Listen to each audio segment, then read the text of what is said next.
पुरस्कार प्राप्त गर्नुहुने श्याम प्रधान सर, विपुल कोइराला अनि हाम्रो सोमनाथ लगायत यहाँ दक्षिण दीर्घमा पनि साह्रै नाउँ खलेका व्यक्तित्वहरू हुनुहुन्छ। यहाँहरू सबैलाई मेरो हार्दिक नमस्कार, जोरदार।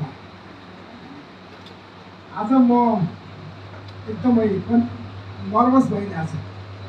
यत्रो साहित्यकारहरूको अगाडि म के बोल्नु। मलाई साहित्य पढ्न आउँछ, लेख्न आउँदैन। साहित्य पढ्छु तर त्यसको अन्तर्निहित कुरा बुझ्न पनि गाह्रो छ। यस्तो व्यक्तिले यहाँहरू समक्ष के बोल्नु। तरै पनि मलाई चाहिँ आज ठाकुरजीले चाहिँ उहाँले मलाई तपाईँकै हातबाट पुरस्कार वितरण गर्नको लागि चाहिँ हामीले तपाईँलाई लिङ्क दिएका छौँ। नाइ चाहिँ नबोलिदिनुहोस् है भनेर मेरो कार्यकक्षमै आएर उहाँले भन्नुभयो। मलाई नाइ भन्न त ज्यादै अप्ठ्यारो पऱ्यो। अलिक अब मलाई बोल्नु चाहिँ आउँदैन है त साहित्यसँग। र यसमा एउटै कुरा के त भन्दाखेरि ठाकुर बेलवासी उहाँले चाहिँ मसँग 2टा इन्टरभ्यू गर्नु। मेरो पहिलो कार्यकालमा एउटा इन्टरभ्यू, त्यसपछि आजभन्दा 6-7 महिना अगाडि अर्को इन्टरभ्यू गर्नुभयो। र पहिलो इन्टरभ्यू मैले बिर्सि पनि सकेँ, धेरैले इन्टरभ्यू गरेको थियो। तर दोस्रो इन्टरभ्यूको सन्दर्भमा चाहिँ मैले उहाँसँग कुरा गर्दै गर्दा मैले दिल खोलेर कुरा गरेँ, केही पनि लुकाइनँ। एउटा कुरा लुकायो भने एउटा अर्को थप लुकाउनु पर्ने हुन्छ नि होइन। तसर्थ why should I take that type of responsibility भनेर मैले चाहिँ दिल खोलेर उहाँले जे जति कुराहरू सोध्नुभयो दिल खोलेर जवाफ दिन्थेँ। सम्भवतः यही कुराले चाहिँ उहाँ प्रभावित भएर मलाई चाहिँ आजको बैठकमा, आजको यस कार्यक्रममा चाहिँ मुख्य अतिथिको रूपमा बोलाउनु भएको एउटा पक्ष हो। तर अर्को पक्ष भनेको चाहिँ हाम्रो 1वीं शताब्दी पुरुष सत्यमोहन जोशी। उहाँ चाहिँ एउटा संयोग हो। उहाँको 3 छोरामध्ये कान्छो छोरासँग चाहिँ म स्कुलमा सँगै पढेको थिएँ होइन, पूर्णराज। अनि म चाहिँ फर्स्ट बोय थिएँ। पूर्णराज चाहिँ मेरो कम्पिटिसनमा आइरहन्थ्यो। त्यो बेलादेखि उहाँको बकुमबालको घरमा चाहिँ आउने जाने गर्थ्यो। र त्यही बेलादेखि सत्यमोहन सरसँग चाहिँ चिनापर्ची भएको थियो। उहाँप्रति मेरो एकदमै निष्ठा थियो। र अब पछि म मेयर भइसकेपछि मेरो पहिलो कार्यकालको मेयरमा चाहिँ अब 74 सालको कुरा हो, जितिसकेपछि धेरै ठाउँमा धेरै किसिमको यो सम्मानहरू गरियो। तर म काठमाडौँतिर जाँदाखेरि प्रत्येक सम्मानमा मैले उहाँलाई देख्थेँ, सत्यमोहन सरलाई देख्थेँ। अनि मैले सोध्थेँ छिकैना छाया कसरी आउनुभयो भनेर सोधेँ। म नेक्स्ट भयो हिँडेर आएँ भन्नुहुन्छ। अब बकुमबालदेखि मतलब असनसम्म अथवा यो क्षेत्रपातीसम्म हिँडेर आएँ भन्नुहुन्थ्यो। हुन त उहाँ हिँड्नमा निकै माहिर, अति बलियो, हिँड्न सक्नुहुन्थ्यो। त्यस कारणले गर्दाखेरि अनि मैले चाहिँ जहिले पनि काठमाडौँतिर गएर उहाँलाई देखेपछि म चाहिँ जहिले पनि सँगै फिर्ता लिएर आउँथेँ। अनि कहिले उहाँ चाहिँ उहाँको जेठो छोरा कान्छोमा बस्नुहुन्थ्यो, त्यहाँ पुऱ्याइदियो भन्नुहुन्थ्यो, त्यहीँ पुऱ्याइदिन्थेँ। अब कहिले उहाँले कहाँ भन्नुहुन्थ्यो म त्यहीँ पुऱ्याइदिन्थेँ। तर मलाई खट्क्यो, यत्रो मतलब राष्ट्रिय पुरुष, यति महत्त्वपूर्ण व्यक्ति, उहाँको भाषण सुन्नको निमित्त मान्छेहरू एकदमै लालायित हुन्छन्। र उहाँको चाहिँ त्यो हिराइको समय अलिकति मिनिमाइज गर्न सकेको खण्डमा उहाँले 2 ठाउँमा भाषण गर्नेको ठाउँमा 3 ठाउँमा त भ्याइला नि त भन्ने चाहिँ मलाई त्यस कुरामा खट्यो। त्यसपछि मैले महानगरबाट उहाँकै वडा अध्यक्ष, उहाँ वडा नम्बर 12मा बस्नुहुन्छ, उहाँकै वडा अध्यक्ष लगाएँ। 3-4 जना साथीहरू लिएर म चाहिँ उहाँको घरमा गएँ। त्यसपछि मैले उहाँलाई चाहिँ भने, सत्यमोहन सर महानगरको तर्फबाट यहाँलाई चाहिँ अलिकति हामीले सुविधा दिने व्यवस्था गरेको, फेरि हजुरले नाइ भनिदिनु भयो भने हामीलाई लाज हुन्छ, नाइ चाहिँ नभन्नुहोस् है भने। अनि उहाँले छु भनेर सोध्नु। अनि मैले चाहिँ उहाँलाई भनिदिएँ हजुर चाहिँ जहाँ गए पनि हिँडेर जानुहुन्छ, एकचोटि त उहाँलाई मोटरसाइकलले छोइदियो।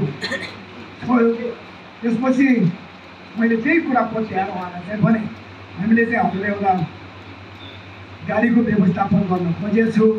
मेरो कुरा सिद्धिएको थिएन। उहाँले चाहिँ आउँछ त पनि गुल्वा भन्नु। त्यस्तो भन्ने मान्छेले कति आयो पनि हो रहेछ। अब हाम्रो ललितपुर जिल्लाको सोखल नेताहरू मानिनेहरूले चाहिँ भन्दो रहेछ उहाँलाई, तर गर्दो रहेनछ। त्यसैले मलाई त्यही श्रृङ्खलामा उहाँले जोड्नुभयो। अनि मैले भने होइन हजुरले हुन्छ मात्रै भन्नुहोस् न, त्यो जिम्मा मेरो हो। तपाईँकै वडाधीश ल्याएको छ, अर्को वडाधीश साथी हुनुहुन्छ भनेर देखाएपछि अनि उहाँले चाहिँ काका नगरपिता घाँसियाली छ्या महाडा भन्नुभयो क्या। ल अब नगरपिताले भनेपछि म किन नानी भनौँ भन्ने कुरा गर्नुभयो।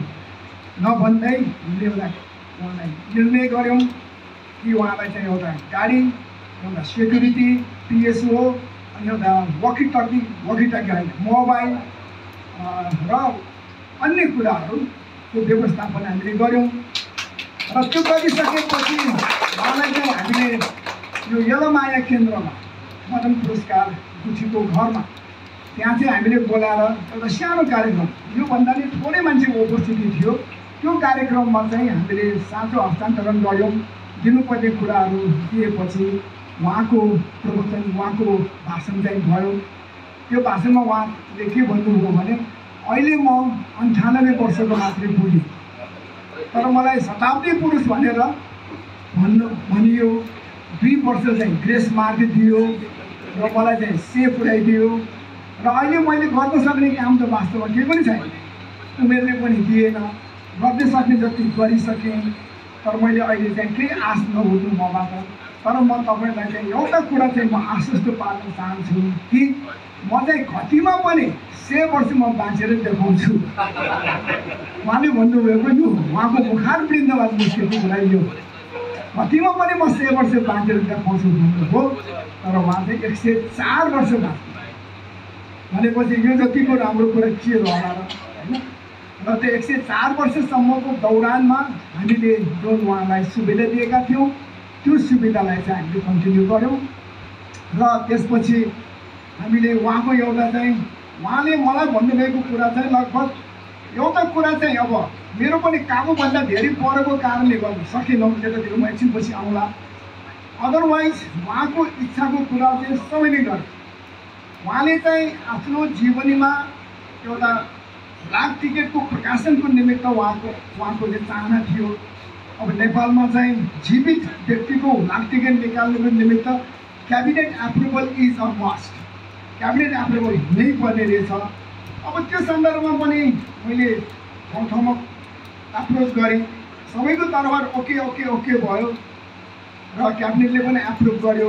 इन्डोनेसियामा गएर 10 रुपियाँको टिकट 10 लाख कति छापियो, तर ल्याएर त भण्डारमा पो राख्दो रहेछ। फर्स्ट डे स्ट्याम्पिङ त लगाउनै लगाएन, पहिलो दिनको ताँचा त लगाइएन। अनि किन भनेर खोजिदिँदै गर्न गएँ, मलाई भन्दा उहाँलाई थाहा रहेछ त्यो कुरामा। र उहाँले चाहिँ यो मेयर साहब छिलगया मैले गर्थ्यो ज्याजी मको भन्नु, तपाईँ नलागेको यो काम हुँदैन भन्नु। अनि कुरा के रहेछ त भन्दाखेरि नेपाल सरकारको क्याबिनेट एप्रुभल हुँदाखेरि वाङ्मय शताब्दी पुरुष सत्यमोहन जोशी भनेर लेखिएको रहेछ फाइल एप्रुभल गर्दाखेरि। तर हुलाक टिकटमा छापेर आउँदाखेरि चाहिँ वाङ्मय शताब्दी पुरुष डाक्टर सत्यमोहन जोशी भनेर दाग थपेर आएको रहेछ। र त्यसपछि त हाम्रो अहिलेको सम्मानित प्रधानमन्त्री केपी शर्मा ओली त फ्याए, उहाँले चाहिँ फाइल एप्रुभ गर्दाखेरि दाग किन राखिएन, अहिले दाग राखेर किन छापेर ल्याइस् भनेर स्पष्टीकरण पनि माग्नु, सम्बन्धित व्यक्तिहरूसँग स्पष्टीकरण मागेको रहेछ। त्यो कुरा चाहिँ थाहा पाएँ। त्यसपछि म चाहिँ हतार उहाँसँग टाइम लिएर गएँ र मैले उहाँलाई भने सम्मान्य प्रधानमन्त्रीज्यू त्यो बेला चाहिँ उहाँ किस हस्पिटलमा 3 दिन हस्पिटलाइज भएर फर्केको चाहिँ 2-3 दिन मात्र भएको थियो तसर्थ। अनि मैले उहाँलाई भने उहाँको चाहिँ धेरै इच्छामध्ये यो एउटा इच्छा हो, तर यो काम थाटिरहिरहेको रोकिरहेको हुनाले चाहिँ उहाँ चाहिँ एकदमै चिन्तित हुनुहुन्छ। र 3 दिन अगाडि मात्रै उहाँ हस्पिटलमा डिस्चार्ज हुनुभयो। तसर्थ यसमा के नमिलेको हो मिला यसलाई चाहिँ उसमा इस्युमा ल्याउँ न भनेर मैले उहाँलाई भने। अनि उहाँले यही कुरा भन्नुभयो, दाँत ठगेर ल्याएको कुरा गर्नुभयो। अनि मैले उहाँलाई भन्ने कसैले एउटा यो विद्यावारिधी पायो भने दाँ लेख्न पाइन्छ, तर उहाँले त काठमाडौँ युनिभर्सिटी जस्तो विख्यात युनिभर्सिटीले चाहिँ महाविद्यावारिधी दिएको छ। विद्यावारिधी भन्दा महाविद्यावारिधी दिएपछि त उहाँको नाउँमा त 2टा दादा लेख्नु फरक पर्दैन भनेर मैले यसरी पुष्टि गरेपछि अनि मैले उहाँलाई चाहिँ उहाँ बिरामीहरूको कुरा पनि भने। त्यसपछि उहाँले तीमा टपक्क फोन उठाएर मलाई फोन गर्नुहुन्थ्यो त मलाई थाहा भएन त्यो चाहिँ सञ्चार सचिवलाई गर्नुभएको रहेछ ल यो फाइल उठाएर ल्याउनु अस्तिकोमा चाहिँ दास उठेको हुनाले दा राखेको छ भने चाहिँ फाइल उठाएर ल्याउनु भन्नुभयो नभन्दै त्यो कुरा गरेको भोलिपल्ट नै सबै कुरा एकदम सिद्धि र 3-4 दिनमा चाहिँ मैले सम्मान्य राष्ट्रपति विद्यादेवी भण्डारी हुनुहुन्थ्यो उहाँलाई भनेर प्रकाशनको पहिलो तासा लगाएँ त्यो एउटा कुरा चाहिँ उहाँको जीवनको साह्रै नै गाह्रो कुरा थियो त्यो कुरा चाहिँ पुरा भयो हजुर अनि अर्को एउटा कुरा के थियो भन्दाखेरि उहाँको नाममा मोहर छाप्नु अब यसको निमित्त पनि त्यहाँबाट अलिकति समस्या त निस्केको थियो कस्तो किसिमको समस्या भने त्यो पनि नेपालमा राजा रजौताहरूको पैसा मोहर चाहिँ छापिन्छ जिउँदै अवस्थामा तर नेपाली कोही पनि नागरिक जो चाहिँ मतलब बाँचेको छ उहाँको नाममा छाप्नको निमित्त क्याबिनेट एप्रुभल हुनुपर्ने रहेछ अब त्यसको निमित्त चाहिँ क्याबिनेट एप्रुभलको निमित्त फाइल गयो ओके भयो तर राष्ट्रिय ब्याङ्कमा गएर फेरि थन्क्यो अनि हाम्रो वीरेन्द्र चिरञ्जीवी नेपाल उहाँ चाहिँ पातङ्गै हुनुहुन्छ हाम्रो वडा नम्बर 13 मा बस्नुहुन्छ चिरञ्जीवी नेपालले मलाई फोन गरेर मेयर साहब यो चाहिँ उहाँको नाममा यो पैसा छाप्नको निमित्त लाग्ने लागत कस्ट चाहिँ तपाईँले डिपोजिट गर्नुपर्छ भन्ने कुरा गर्नुभयो कति लाग्छ भनेर सोद्धाखेरि लगभग 40 लाख रुपियाँ जति लाग्छ भन्नुभयो अनि त्यो नगरिकन हुँदैन भनेर सोधेको म चाहिँ हुँदैन भन्नु त्यसपछि मैले ल हुन्छ म डिपोजिट गर्छु किनभने त्यो पैसा पोइन्ट निस्केर बेचेपछि त सोटभन्दा पाइहाल्छ भन्ने कुरा मैले बुझेँ अनि ल हुन्छ भने त्यसपछि मैले पैसा जोडजाम गरिरहेको थिएँ फेरि उहाँले नै फोन गर्नुभयो मेयर साहब तपाईँले पैसा जम्मा गर्नु परेन उहाँ चाहिँ यो राष्ट्र ब्याङ्कको सञ्चालक समितिको सदस्य हुनुहुन्छ आफ्नै सदस्यसँग पैसा नलिने भन्ने चाहिँ कुरा भयो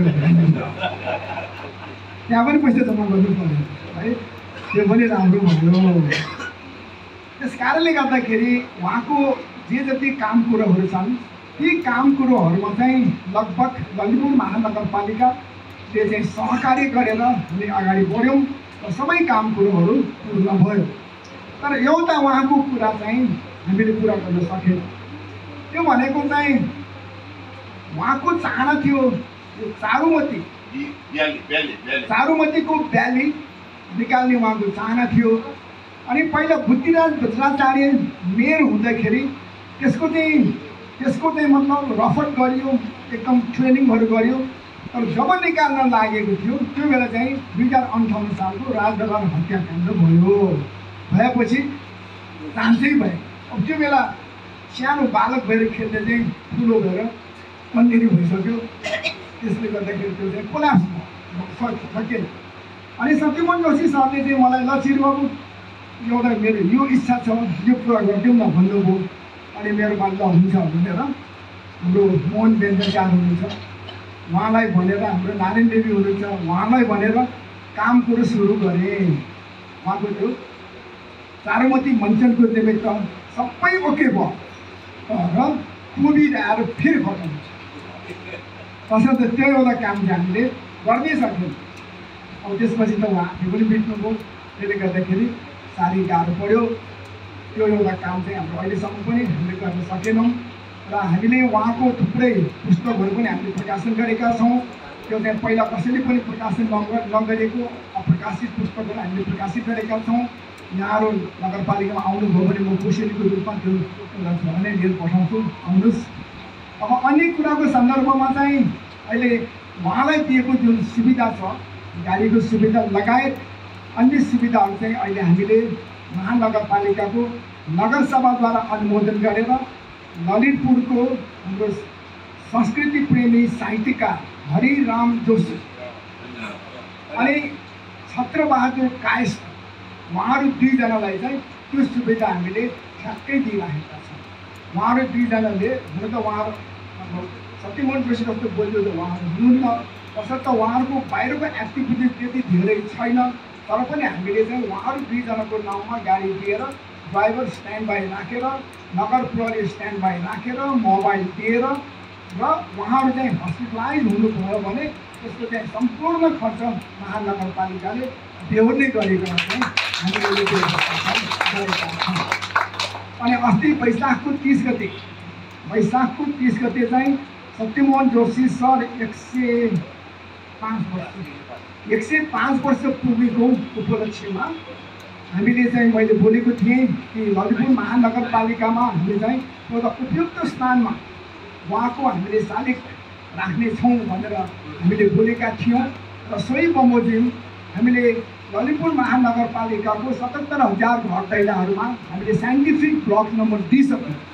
त्यसले गर्दाखेरि प्रत्येक बाटो, प्रत्येक गल्ली, प्रत्येक चोकको चाहिँ नामाकरण गरिएको छ। त्यो मध्येमा पुल्चोकबाट मङ्गल बजार हुँदै घरकोसम्म जाने बाटोलाई चाहिँ